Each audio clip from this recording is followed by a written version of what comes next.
Bismillahirrahmanirrahim. Assalamualaikum warahmatullahi wabarakatuh. Sahabat-sahabat, alhamdulillah sekarang saya kehadiran seorang tamu, seorang tokoh nasional, seorang pemudi yang menginspirasi, aktris, dan saya merasa terhormat kedatangan beliau, yaitu Teh Maidah Safira. Ahlan wa sahlan Teh. Terima kasih. Ini panggilnya Ustadz atau Oh jangan Ustadz, Kang El aja Kang cukup. El? Oke. Kang El Fandi. Saya senang kehadiran Teh Maidah ke sini, dan biasanya banyak kawan-kawan datang untuk diskusi tentang sirah nabawiyah, tentang peradaban Islam, tentang pemudaan. Jadi sebelumnya saya mengucapkan terima kasih nih Sama-sama. sudah hadir ke Kantor Muda Community. Gimana kabarnya Teh? Alhamdulillah baik. Terima kasih banyak buat Kang El dan teman-teman dari Muda Community yang sudah mengundang. Insya Allah akan sangat bermanfaat sekali bagi saya untuk mempelajari atau merefleksi ya kisah-kisah di zaman Rasulullah untuk dibawa ke peran sekarang. Insya Allah, Kang El.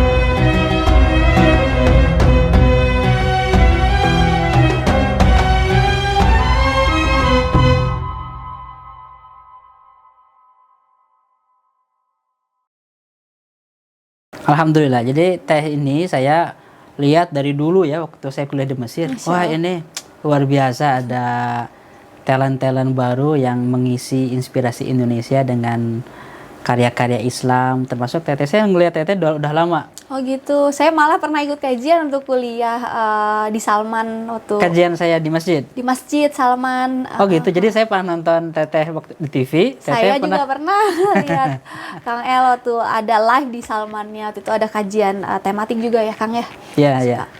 Jadi sekarang baru pertama kali ketemu langsung. Iya, Alhamdulillah. ngobrol langsung baru pertama kali. Kesibukan Teh Maidah di mana aja?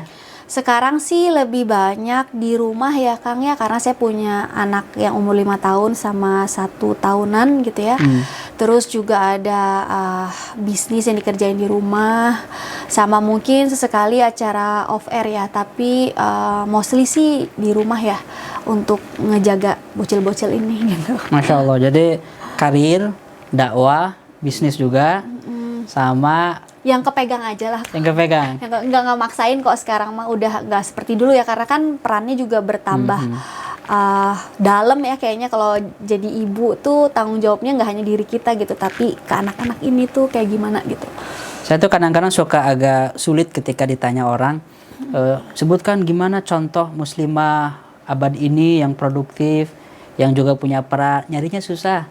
Kenapa? Karena kita punya konsep teori aja.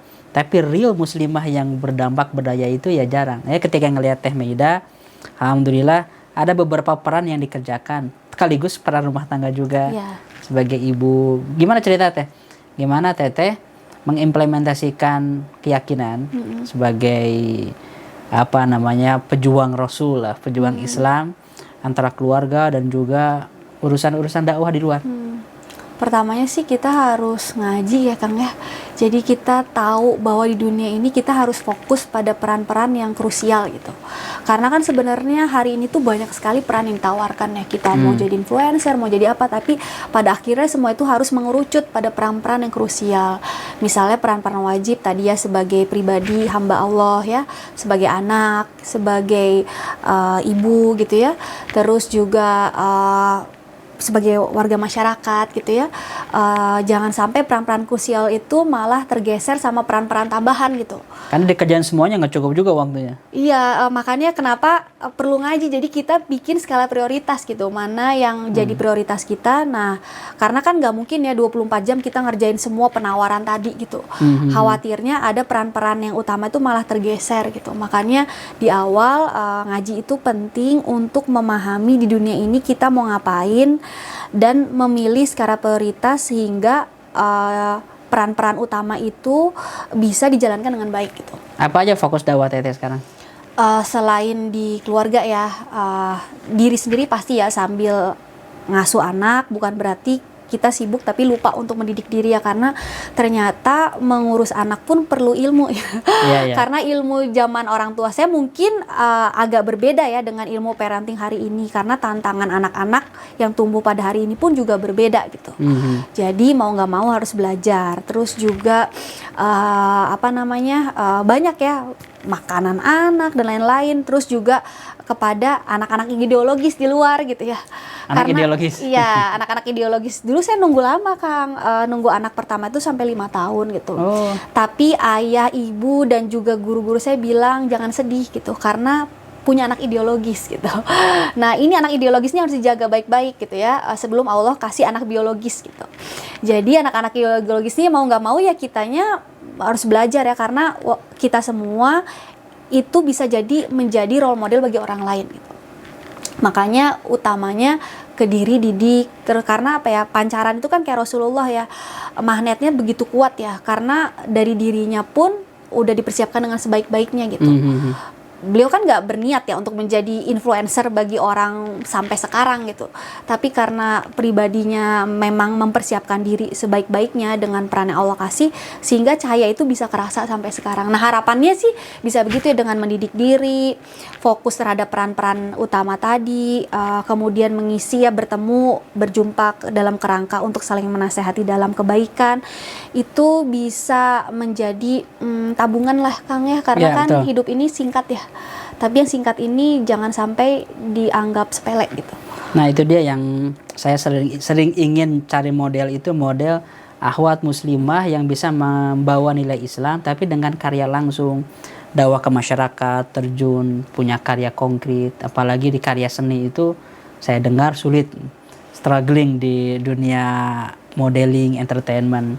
Tapi ya memang mau nggak mau kita butuh sosok pemudi-pemudi muslimah yang jadi representator konkret hari ini, gimana sih mengimplementasikan sirah nabawiyah Quran dalam karya di tengah masyarakat. Karena jangan sampai, memang saya khawatirnya gini, semakin muslimah itu dalam tanda kutip soleha, semakin dia tidak memiliki peran. Semakin dia tidak memiliki peran karena berpikirnya suami dan anak-anak. Padahal itu peran penting, tapi kan bukan seluruhnya. Hanya salah satu peran. Ada peran-peran yang lain.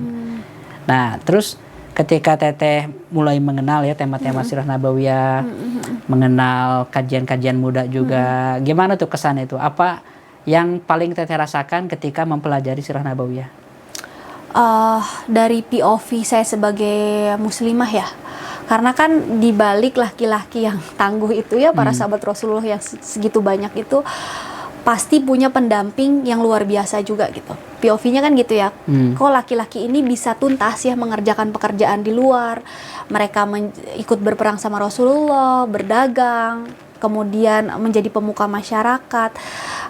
Siapa sih gitu ya? Pasti ya sosok di belakang layar gitu ya, yang mungkin tidak terlihat seperti suami-suaminya ini gitu ya, atau seperti beliau-beliau ini, tapi pasti ada nih perempuan-perempuan yang keren banget, yang itu bisa dibawa gitu ya spirit beliau-beliau ini ke masa sekarang gitu. Misalnya ini yang utama sih, role model saya itu Bunda Khadijah ya, semualah mungkin ya, tapi kan dari sekian banyak tuh mungkin ada yang milih Aisyah, mungkin ada Fatimah ya, POV-nya masing-masing berbeda gitu ya. Kalau saya melihat sosok beliau itu powerful banget ya. Beliau tuh matang dari berbagai sisi gitu. Secara finansial matang ya, Masya Allah. Secara usia, secara psikologis matang gitu ya. Tuntas gitu hidupnya. Jadi saat mendampingi suami, menjalankan segala peran beliau tuh mumpuni gitu ya. Bisa diandalkan gitu ya. Powerful banget gitu, karena spiritualnya juga matang gitu, Masya Allah gitu. Jadi kayak whole package. Tidak ada manusia yang sempurna, tapi beliau rasanya sangat layak untuk dijadikan teladan gitu. Betul. Memang kalau kata Rasul kan perempuan terbaik, afdhalun nisa'i ahlil jannah, Khadijah binti Khuwailid. Luar biasa. Apalagi nih kira-kira yang perlu kita bangun di anak-anak muda ini? Kayaknya kekuatan diri ya. Maksudnya apa ya? Determinasi ya saat pengen sesuatu. Kan Rasulullah tuh Masya Allah ya, dari kacamata manusia mungkin nggak mungkin ya kejadian itu gitu, tapi karena keyakinan beliau dan juga persiapan beliau mampu menaklukkan hal yang serasa tidak mungkin gitu ya, misalnya di perang Badar gitu ya. Itu kan Masya Allah ya. Jadi ada kalanya kita tidak melihat sesuatu itu dari segi duniawi gitu ya, menurut hitung-hitungan dunia itu nggak bisa gitu, tapi ada momennya kita memang harus pakai pertolongan Allah gitu. Bukan ada momen yang maksudnya itu yang powerful banget kan, katanya ya kalau namanya orang beriman itu beyond the eyes can see gitu, melihat sesuatu yang nggak bisa dilihat mata gitu. Nah itu maksudnya untuk membangun itu semua di era sekarang yang suka nggak ketebak apa yang terjadi gitu ya, kan kita perlu skill itu ya. Tapi gimana skill itu kita peroleh kalau kita tidak tahu apa yang orang-orang sebelum kita yang sudah memiliki skill itu lakukan gitu. Ya seperti Rasulullah punya waktu ya dengan Allah gitu ya, sehingga membangun kedekatan dengan zat yang maha luar biasa merangkai kehidupan ini gitu ya. Kan kalau kita manusia nggak berdaya ya Kang ya. Betul, ya. Kita bahkan se-planner-plannernya orang pasti ada miss gitu ya. Di dalam dia memplanning harinya aja, nggak usah hidup dari harinya aja pasti ada miss gitu. Tapi kan kalau kita minta pertolongan Allah, walaupun itu miss, kita dikasih sikap untuk tawakal gitu. Oh, yang penting saya udah ikhtiar, udah berdoa, ya udah serahin. Tapi kan kalau enggak, kita malah menyalahkan planningnya lah, strateginya, dan lain-lain gitu. Padahal kan di dunia ini nggak semua, pasti ada komponen X yang itu tuh di luar jangkauan kita gitu ya. Yaitu Allah gitu. Nah itu tuh Kang, maksudnya yang harus dibangun, sehingga kita nggak mudah merasa lemah ya, terus nggak mudah menyalahkan diri. Akhirnya jadi kita nggak percaya sama diri kita, nggak punya keyakinan sama diri. Gimana kita mau tumbuh gitu ya? Kalau sama diri aja kita rapuh, nggak percaya, terus siapa yang percaya sama diri kita gitu? Tadi kan Teh Meda bilang tentang harapan bagi anak-anak muda. Ketika diimplementasikan kan pasti berat. Ya perjalanan pasti nggak mudah juga, orang nggak selalu muji, nggak selalu apresiasi. Bahkan ketika niat baik kita untuk dakwah, tetap aja pasti ada yang nyinyir kan. Padahal kita udah kerudungan, udah nilainya Islami. Itu gimana tuh pengalaman seperti itu? Pernah apa yang paling berat ketika dijalani bertahun-tahun terakhir ini? Ya, yang merespon yang Kang El bilang ya, kita nggak bisa, mustahil ya bikin semua orang senang. Tapi yang kita perlu lakukan bagaimana membuat Allah senang ya sama hidup kita gitu. Jadi awal masuk ke dunia entertain itu sebenarnya nggak sengaja Kang. Saya tuh sebenarnya introvert gimana ya. Jadi sebenarnya nggak kadang kan orang banyak ya kayak artis Hollywood yang sebenarnya di introvert tapi begitu on the stage dia memang harus profesional gitu. Nggak kelihatan banget introvertnya gitu. Jadi sebenarnya sampai sekarang nih Kang, kalau misalnya ada press con atau apa, saya tuh kurang nyaman gitu ya. Kalau memang nggak dituntut ya untuk ada di tengah-tengah lampu dan lain-lain, biasanya di pojokan anaknya seneng mojok gitu ya. Karena memang mungkin ya itu udah bawaan kali ya, bawaan dari orok. Nah masuk itu tuh karena saya suka baca buku Kang El. Jadi salah satu buku yang saya baca itu buku Kang Abik, ada Ayat-Ayat Cinta dulu ya awal-awal tuh, terus kemudian nonton, udah baca, terus Ketika Cinta Bertasbih. Nah ibu saya tuh lihat Kang, namanya ibu-ibu ya, jiwa kompetitifnya tuh muncul gitu ya. Ayo ikut audisi gitu, kebetulan ada audisi. Nah sebelumnya Kang memang pernah masuk ke dunia modeling, cuma kayak kurang serak. Saya tuh belum pakai kerudung. Jadi pakai kerudung itu alhamdulillah setelah nonton film Ayat-Ayat Cinta. Jadi sebelum syuting itu justru modeling tanpa kerudung ya? Ya, belum pakai kerudung. Itu kan Ayat-Ayat Cinta kayaknya di 2007 akhir ya, Desember atau awal-awal 2008. Nah, saya pakai di bulan Februari pakai kerudung. Nah, kurang sereknya itu kenapa, Kang? Jadi kalau tiap audisi itu kayak mini-mini bajunya dan lain-lain itu kayak dalam hati saya tuh kayak nggak serak gitu. Makanya dulu pun kalau pemotretan saya bikin rules gaya amat ya, kayak topnya aja gitu ya, nggak mau pakai tank top, terus nggak mau pakai rok mini. Jadi kalau mau pakai polo shirt atau pakai celana panjang gitu, atau rok selutut. Itu aja, itu batasnya, boundary-nya. Ya itu boundary-nya itu gitu. Ya kalau nggak ada ya udah nggak usah gitu, nggak usah maksain kalau saya gitu. Karena kayak saya ngerasa kadang ini suuzonnya saya, kayaknya nggak fair ya kalau misalnya saat audisi tuh pasti dipilih yang ya pakaiannya begitulah ya Kang ya. Kemudian akhirnya ibu saya bilang, enggak, sekarang tuh kamu kan udah pakai kerudung, tuh bisa tuh ikutan aja. Ibu saya bilang, sedangkan saya kayak, masa iya nih ada ribuan loh. Kalau nggak salah Kang Abik bilang itu di Bandung aja 1000-an audisinya dulu di STSI ya, yang di Buah Batu ya, di situ. Itu tuh udah banyak banget gitu. Ya udahlah demi membagikan ibu aja sebenarnya, karena sebenarnya saat itu orientasi saya kuliah di semester tingkat 2 waktu itu. Itu tuh kayak di list impian hidup tuh nggak ada gitu jadi artis itu. Maunya malah jadi auditor lingkungan, karena saya backgroundnya teknik lingkungan, S1 S2 teknik lingkungan. Terus akhirnya ibu saya coba ya udah ikutin prosesnya. Walau alam ya, kenapa bisa kepilih gitu dari sekian banyak, nggak hanya di Indonesia kan, di Mesir juga ada ya audisinya, di Kairo. Teman-teman saya pada ikutan ya. kuliah Iya. itu. Iya, jadi kayak ini mungkin doa orang tua ya. Terus juga qadarullah, memang saat itu ayah saya itu pensiun Kang, waktu saya masuk 2006. Jadi saya BU, butuh uang ya. Jadi saya berdoa gimana cara bantu orang tua. Sebelumnya saya kerja part time saat itu tuh, sebelum audisi itu saya kerja part time di restoran fast food sambil kuliah, sambil jadi part time gitulah, untuk bantu bayar fotokopi dan lain-lain. Saya anak ketiga dari 5 bersaudara. Jadi memang saat itu memang lagi butuh uang, dan mungkin Allah tahu ya saat itu saya perlu uang, dan ya alhamdulillah dari entertain itu bisa mensupport kuliah saya, bisa sedikit-sedikit bantu keluarga yang sebenarnya orang tua saya sama sekali. Jadi sambil kerja itu justru bisa memperlancar kuliah. Ya, ternyata di waktu yang semakin sempit kita semakin kreatif ya untuk bisa menghandle segala macam aktivitas itu gitu. Katanya itu perintah Pangab. Tahu Pangab nggak? Pangab butuh. Ya, jadi orang tua nggak pernah kayak udah fokus kuliah, cuman kita harus jadi anak. Kadang kita perlu sadar diri ya, oh bukan berarti orang tua bilang kayak gitu terus kita udah cuma gitu doang, kan kita lebih baik lebih gitu ya dari komennya, dari perintahnya itu lebih gitu ya. Ya udah, singkat cerita kayak gitu masuk, alhamdulillah.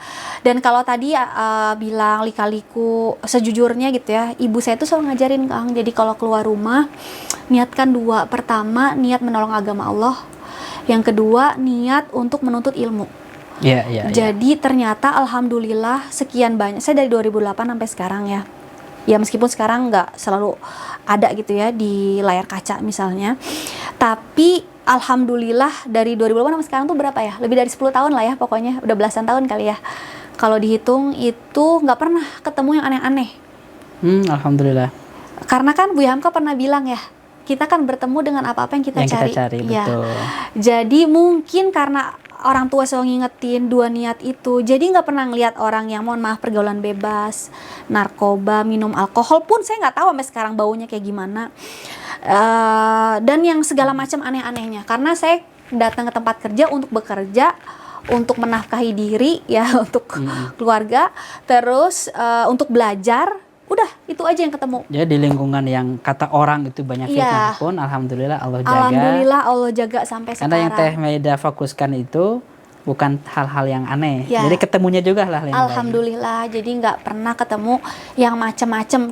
Kalau dengar katanya sering ya, namanya kan gosip itu berliar ya, tanda kutip di lokasi syuting. Cuma saya nggak pernah lihat langsung, jadi saya tidak bisa mengaminkan itu gitu ya. Betul ya itu.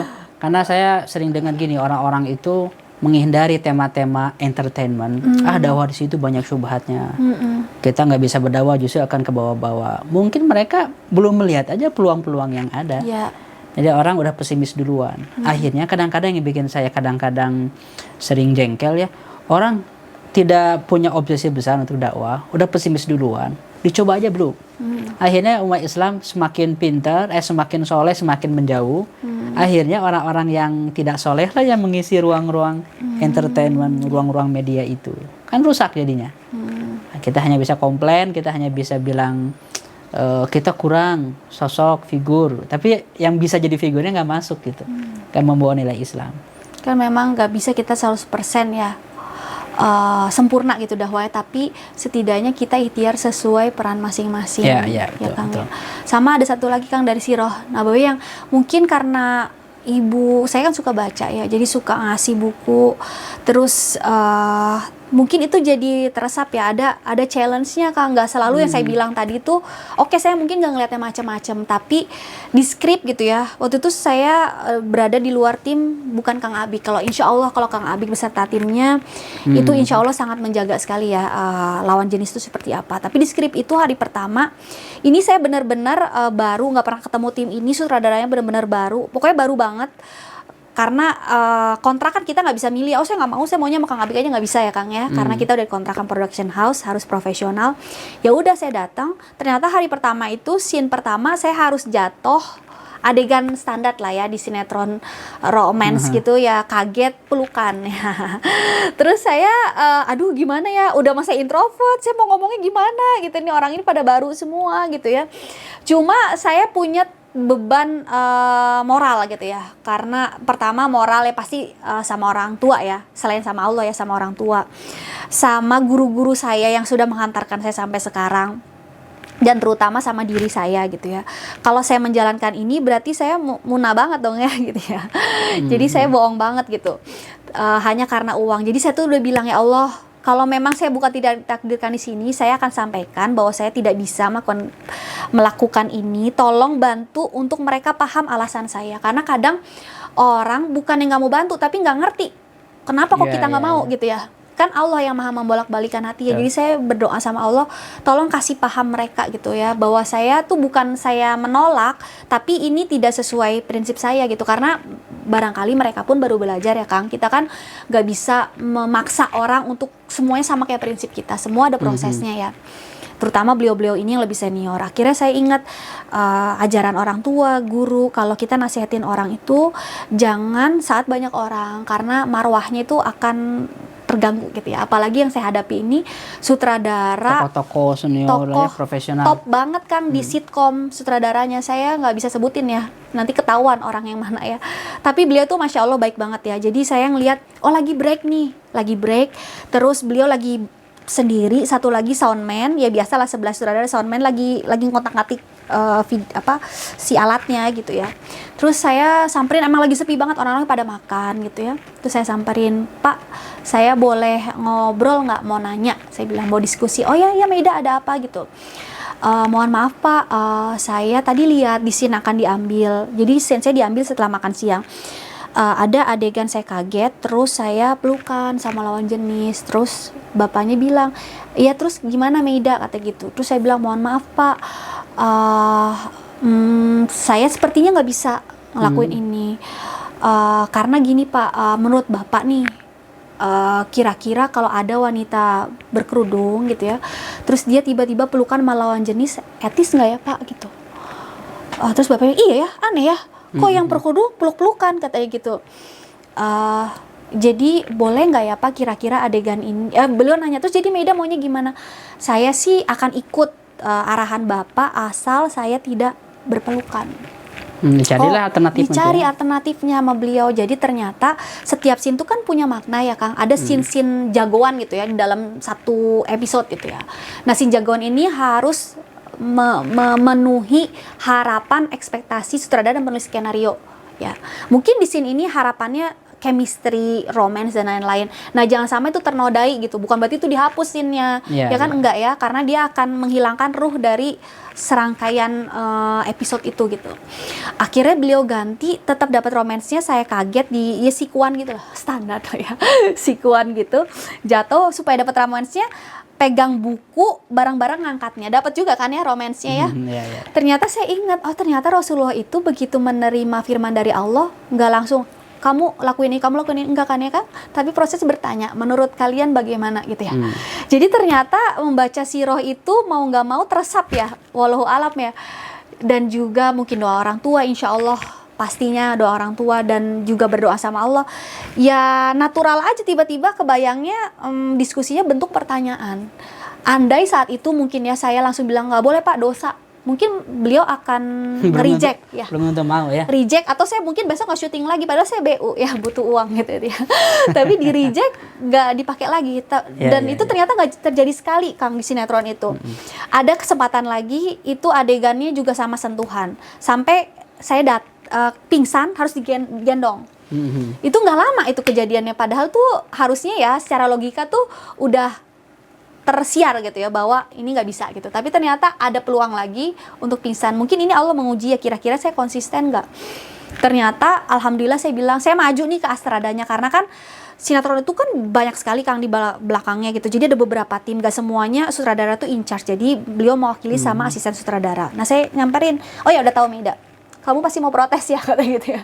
Ya cut segituin, tenang nanti saya cut, cuma sampai pingsannya aja nggak perlu dibopong. Jadi di-cut, pindah langsung ke scene selanjutnya. Dan akhirnya di sinetron itu Masya Allah Kang, saya ini orang baru, yang lain tuh memang masih muda ya pemain-pemain, tapi jam terbangnya udah lebih senior. Tapi di setiap scene saya, sampai hampir akhir kayaknya ya, itu selalu ditulis sama penulis skenario-nya. Ini Masya Allah, semoga Allah memberikan limpahan kebaikan ya kepada penulis skenario untuk selalu mengingatkan tim di lokasi. Itu ditulis huruf bold, kemudian kapital, kalau Meida tidak boleh bersentuhan sama lawan jenis. Siapa saya ya? Emang saya pemain yang gimana? Enggak juga, tapi Allah kasih privilege. Jadi hikmahnya bila kita menolong agama Allah ya, dalam kita berdoa apapun, pasti Allah akan menolong kita dan meneguhkan kedudukan kita. Seperti surat Muhammad ayat 7 ya. Mantap, Masya Allah. Masya Allah. Masya Allah, luar biasa ya. Jadi intan surullaha yansurkum itu terlihat nyata. Siapa yang menolong agama Allah, Allah akan menolong kalian. Wa yutsabbit aqdamakum. Dan Allah akan mengokohkan. Yang mengokohkan Allah itu artinya semua jalan itu dibukakan, dimudahkan. Karena bukan orang lain, orang biasa yang mendukung.